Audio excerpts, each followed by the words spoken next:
Olá, pessoal! Sejam bem-vindos ao podcast Olhar Ergonômico da Bergo. Eu sou Lisandra Vergara, coordenadora do Comitê Técnico de Ergonomia do Ambiente Construído e Acessibilidade, um podcast onde nós traremos novidades como notícias e provocações ergonômicas evidenciadas no nosso país. Vem com a gente! Olá, bem-vindos a mais um episódio do Olhar Ergonômico. Hoje nós estamos na Universidade Federal do Rio Grande do Norte, em Natal. Com esse sotaque, nós estamos celebrando mais uma das pluralidades, mais uma das diversidades da ergonomia. Diversidade de idade, de gênero, de etnia, diversidade de formações, de saberes e também, por que não, diversidade de sotaques. Nosso tema de hoje é o cego e a cidade. Esse tema ele não é importante só para a nossa região, ele é importante para todos, já que a vida das pessoas na cidade, o direito ao acesso à cidade e a esse acesso acontecer de forma autônoma é importante para todos e tem que ser discutido por todos. Nós somos aqui um grupo de 4 pessoas, eu e a Gleice Elali e Glaucia Albuquerque como moderadoras e o Marcos e a Jordana como convidados, que são convidados a falar sobre o tema. Bem, nós vamos começar com uma pequena autoapresentação, já para vocês saberem quem está falando, tá? Eu sou Gleice Elali, uma mulher parda de 64 anos, mãe e avó com muito orgulho. Eu uso óculos, eu tenho olhos e cabelos pretos. Eu sou arquiteta e urbanista e psicóloga, trabalho na interface entre projeto de arquitetura e psicologia ambiental.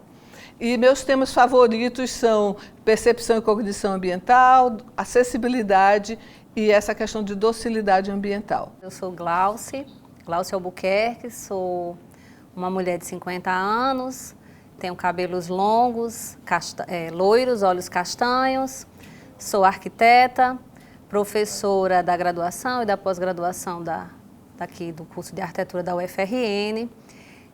Assim como o Gleice, também me interesso pelas questões ligadas à percepção ambiental e cognição. Pesquiso a área de projeto de arquitetura e ergonomia. Passando para Marcos, nosso convidado.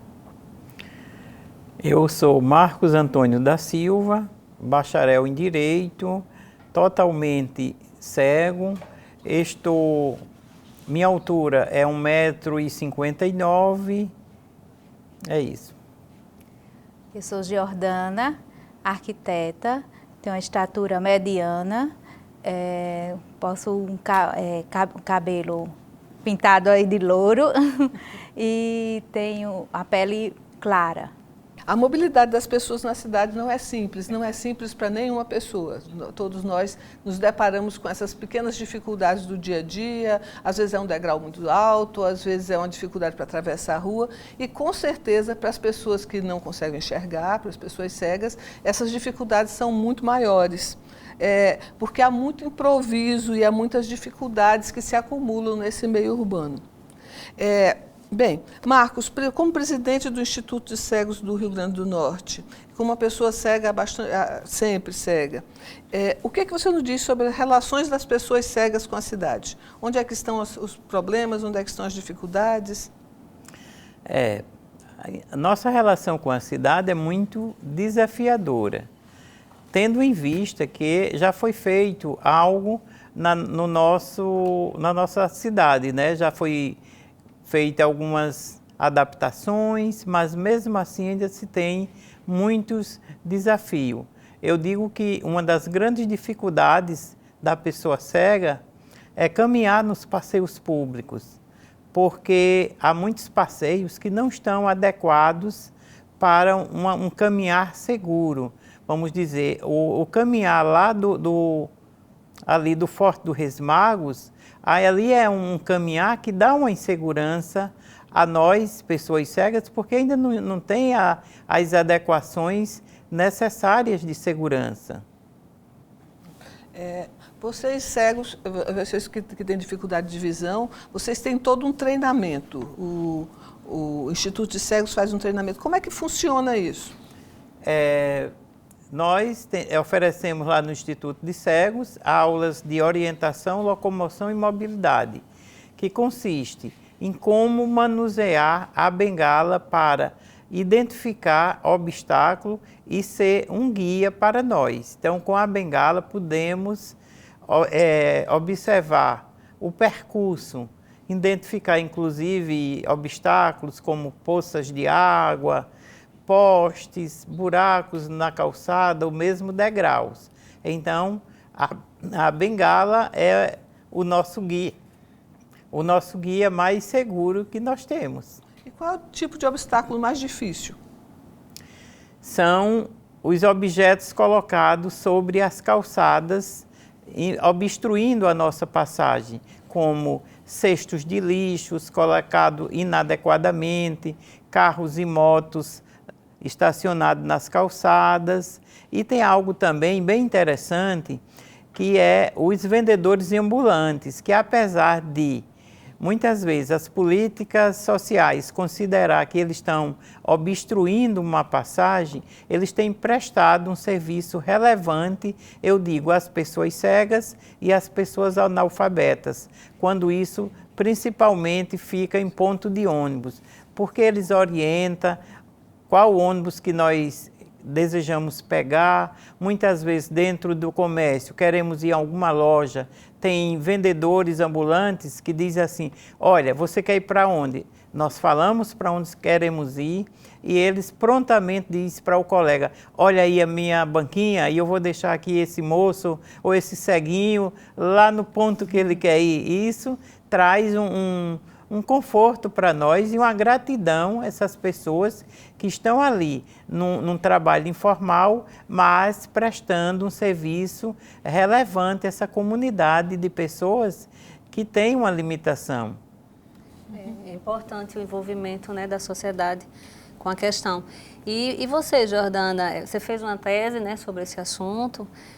O tema muito mais que escuro, a vivência espacial dos cegos, com base para a compreensão sensível da cidade. O que você acrescentaria sobre os comentários que foram feitos por Marcos? Todos esses pontos que Marcos levantou realmente são obstáculos presentes nas cidades, né? O que torna muito difícil o locomover da pessoa que tem essa restrição visual no percorrer da cidade, levando muitas vezes a querer ficar em casa, a se não deslocar, não querer ir à escola, não querer ir a um trabalho, devido a esse número de obstáculos mesmo. Foi muito importante assim, essa pesquisa no sentido de começar a ver a cidade em outra perspectiva, na perspectiva de usar o espaço através dos outros sentidos, que não só o da visão, que eu acho que isso é um dos pontos que mais causam obstáculos, do tipo colocar um lixo ali na calçada, colocar uma árvore com um porte pequeno, que quando a pessoa com deficiência visual, ela vá se locomover e venha a colidir. Então, são esses elementos que muitas vezes são implantados nos passeios públicos, mas sem ter a visão do uso dessa pessoa que tem alguma restrição visual, né? Um ponto importante que Marcos falou aí é a questão dos ambulantes presentes nas calçadas, que isso gera muita discussão de colocar, não colocar, de ter, não ter. E realmente a pesquisa, ela revelou mais até um ponto positivo no sentido de auxiliar eles, de dar essa segurança do tipo. Foi muito difícil encontrar, para participar dessa pesquisa no espaço urbano da cidade, mulheres que percorriam a cidade. E uma delas é pela questão da segurança que elas têm do caminhar sozinho na cidade. Então, quando elas, aí onde a participante chegou a revelar, ela fez, eu só vou em locais que eu tenho certeza que vai ter aquela pessoa do pipoqueiro que vai estar ali, que eu vou descer e ele vai me auxiliar realmente, vai me conduzir a determinado local, ou que ele vai dar a informação que eu preciso. Então, eles terminam sendo elementos-chave para a locomoção deles na cidade, né?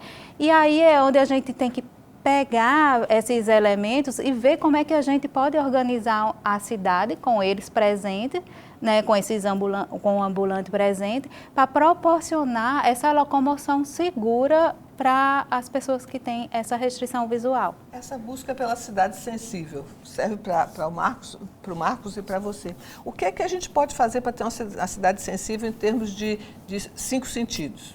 Tá certo? Não vamos pensar nos muitos, vamos pensar nesses 5 básicos. Visão, audição, olfato, tato, paladar.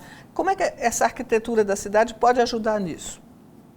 Eu entendo que a arquitetura ela pode ajudar trazendo todos os projetos para melhorias da cidade para uma discussão ampla, onde exista pessoas com deficiências capacitadas a dar suas opiniões, como também os estudantes e professores do curso que trata da arquitetura urbana para fazer uma discussão, trazer isso de uma forma concreta, principalmente para a pessoa cega, com um protótipo, uma maquete, alguma coisa que nós pudéssemos compreender mesmo sem estar vendo. Então isso ajudaria muito, porque a discussão tem que ter a participação de todos, né? A sociedade tem que participar e principalmente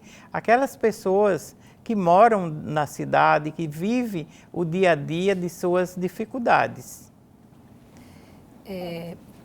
Nesse sentido, vocês pensando nas questões de ergonomia, nas questões relacionadas a isso, pensando na ergonomia como um campo que busca o uso do espaço, né, e dos objetos de uma forma adequada, vocês teriam algum exemplo, alguma situação concreta em que a gente poderia trazer como exemplo de um bom uso? Assim, a gente, toda a pesquisa, o que ela revelou? Revelou quanto a gente está ligado ao sentido da visão, né? Isso, assim, até alguns casos que era para orientar a pessoa com deficiência visual a como chegar a determinado local, às vezes a pessoa queria ajudar e ainda falava, dobra ali perto do carro vermelho. Então, assim, revelou quanto isso vamos dizer, está presente no dia a dia das pessoas. Mas, ao mesmo tempo, ela revela um outro lado. O outro lado, o quê? No sentido de que aqui aqui é uma lanchonete, às vezes a pessoa que está ali no seu corre-corre do dia a dia para chegar a determinado local, ela não percebe muitas vezes uma lanchonete, e isso, a pessoa com a deficiência visual, ela conseguia muito fácil identificar e às vezes mostrar para a gente que estava ali caminhando com ele, né? Então, o que é que a gente mostra? Que a gente pode ter uma cidade realmente assim, que favoreça outros sentidos, como um arborização, vai tirar as árvores? Não, as árvores são importantes na cidade. De repente, essas árvores, ela pode ter um cheiro agradável, que vai servir para uma orientação para eles, né? Vai proporcionar um conforto a todos que passam, porque o que é importante é a gente pensar numa cidade que seja para um todo, né? Não é pensar na cidade para pessoas com deficiência visual, e que era essa a proposta da pesquisa, era trazer esses elementos que pudessem contribuir com a cidade para todos, e não trazer um paralelo, vamos pensar na cidade para os cegos. Não seria dessa forma. Por quê? Porque a partir do momento que você começa a implantar, vamos dizer, elementos que favoreçam outros sentidos, isso está proporcionando a todas as pessoas um ambiente agradável, gostoso de se caminhar, né? E é essa a proposta. Marcos, você estava falando do caso das paradas de ônibus. A gente antes estava conversando e você disse, aquela parada de ônibus é um problema. Você podia falar um pouquinho sobre isso? De fato, um grande problema que nós temos em parada de ônibus é porque em algumas paradas para vários ônibus numa mesma vez, fazendo uma fila. Então nós que não enxergamos, a pessoa diz, olha, o ônibus está lá atrás, então a gente vai caminhando. Antes de chegarmos, o ônibus dá ré e vai embora. E a gente termina perdendo um ônibus que já estava ali na parada e temos que esperar outro ônibus. Uma outra coisa que eu posso acrescentar é que eu já inclusive já dei algumas sugestões de ser numerada as paradas de ônibus do perímetro urbano, toda parada ter o seu número e que o ônibus, ao se aproximar da parada ele falasse parada número 2000. Então, todos os passageiros, quem enxerga, quem não enxerga, quem sabe ler, quem não sabe, ele sabia que a parada ali era a parada 2000 e ele sabia o local dessa parada. Porque eu digo sempre que só existe poucos elementos que são seguros. Por exemplo, parada de ônibus numa igreja católica. As igrejas católicas elas não mudam de ponto. Cemitério não muda de ponto. Escolas públicas também elas não mudam de ponto. Mas outros, como comércio, eles são muito vulneráveis à mudança. Então, se tem essa adequação dentro do sistema de transporte urbano, favoreceria muito a todas as pessoas que precisassem de uma orientação. E tem também o desenho já que nós estamos falando de ônibus e o nosso assunto caminhou para aí, tem o próprio desenho, né? Quando você entra no ônibus, tem a catraca, tem a questão de onde segura, tem a questão de como desce.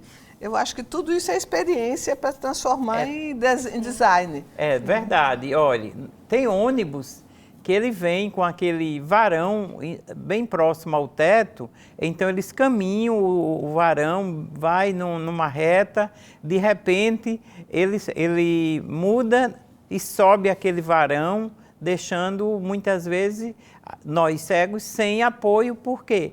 Porque não sabemos que aquele varão ele vai subir.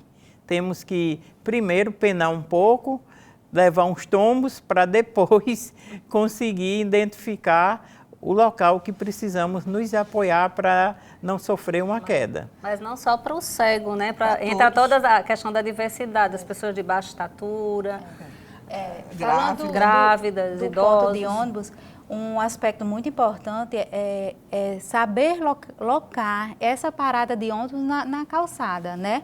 Porque muitas vezes essa parada de ônibus ela termina sendo um obstáculo, como o Marcos mesmo revelou que ao passar pode bater com a cabeça na coluna da parada de ônibus que é baixa. Então, são elementos que terminam sendo um obstáculo, tá? É para favorecer ao público, mas ao mesmo tempo está sendo um obstáculo para eles. Gente, esse modelo de parada de ônibus hoje implantada em Natal, né, essa parada de alvenaria, as colunas de sustentação, elas foram projetadas de uma forma inclinada. Então, aquela forma de inclinada, elas traz um risco para a cabeça, não é, de alguém que estiver muito próximo, não só da pessoa cega, como também ela é uma coluna assim, quadrada, ela tem uns vincos assim muito afiados. Qualquer toque, mesmo que de leve, pode machucar. Gente, nosso papo está muito legal, mas são 20 minutos e 20 minutos está se acabando. Então, eu vou só agradecer a participação de vocês. Vou dizer que foi muito bom vocês dois terem vindo e, principalmente, foi muito bom a gente tocar nessas pequenas questões que têm a ver com a vida urbana, com o cotidiano, porque eu acho que isso é o trabalho do ergonomista, é o trabalho do arquiteto, é o trabalho do designer e nós temos que prestar muita atenção com essas coisas. Glaucio, eu queria que você finaliza? Vamos finalizar, né? Foi tão rápido e tão curto, foi tão né? Bom. A gente fica com vontade, quero mais, vai fazer outro, com certeza, né? Então, a gente agradece muito a vocês dois, né, pela colaboração e fica um recado, uma reflexão para todos nós, para pensarmos o quanto a gente tem que rever a cidade, rever os espaços têm que ser realmente acessíveis a todos, dóceis a todos. E para isso temos que ficar muito atentos às questões projetivas, às questões atitudinais. A gente viu no exemplo do Marcos quanto a questão atitudinal dos ambulantes são importantes, então isso precisa ser trabalhado com a sociedade também de uma forma ampla, vindo desde do ensino infantil, que eu acho que é onde a gente planta uma semente, até chegar na categoria mais alta dos profissionais, dos envolvidos com a questão, né? Então, é importante também ficar atento com questão de legislação, as questões governamentais e as questões projetivas como um todo. Então, acho que esse momento nosso é muito mais para despertar essa reflexão, né, e apontar para outros momentos de reflexão e de discussão importantes como esse. Né? Obrigada. Obrigada. Obrigada. Obrigado, né? E Até a próxima. Pela ajuda. E até a próxima. Você acabou de acompanhar o podcast Olhar Ergonômico, os bastidores do ambiente construído e da acessibilidade, uma iniciativa da Associação Brasileira de Ergonomia. Espero que vocês tenham gostado. Se quiser nos acompanhar, acesse www.abergo.org.br e venha fazer parte desse time. Até a próxima!